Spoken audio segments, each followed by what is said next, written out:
Gubernur datang mencari aspirasi, masyarakat kecil inginkan solusi. Izinkan kami memulai presentasi, semoga nanti mendapatkan apresiasi.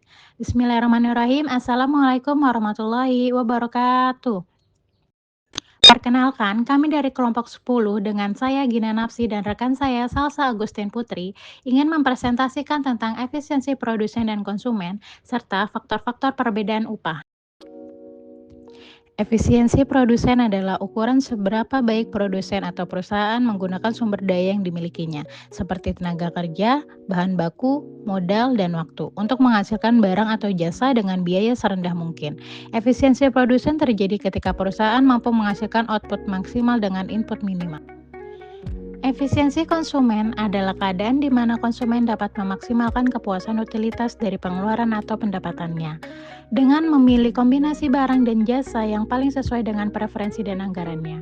Misalnya, sebuah perusahaan manufaktur menggunakan tenaga kerja dan mesin untuk memproduksi barang.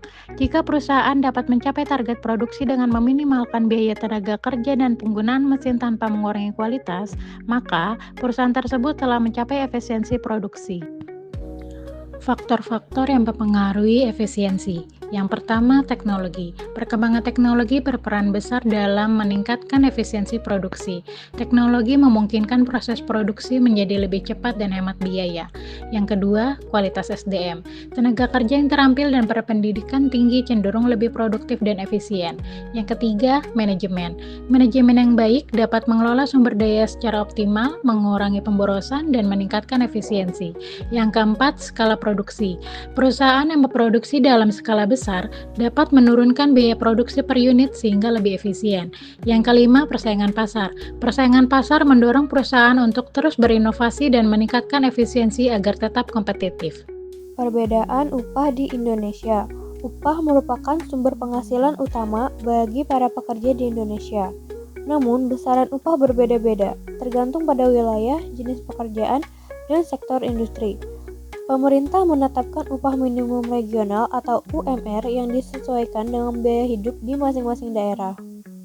Selain itu, tingkat pendidikan dan pengalaman kerja juga memengaruhi besar kecilnya upah yang diterima. Memahami perbedaan ini penting untuk menciptakan sistem ketenagakerjaan yang adil dan sejahtera.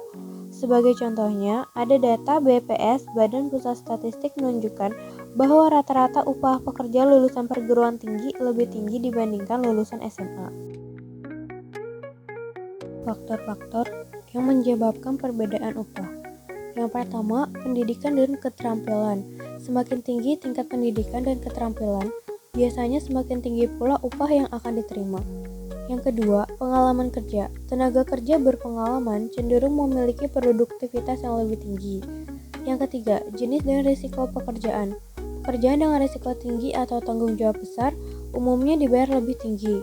Yang keempat, lokasi geografis. Perbedaan biaya hidup dan permintaan tenaga kerja antar wilayah juga memengaruhi tingkat upah. Berikut adalah kesimpulan dari pembahasan ini.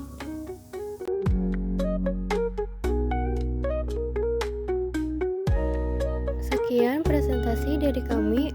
Mohon maaf apabila ada kesalahan kata-kata. Kurang lebihnya mohon maaf. Terima kasih sudah menonton.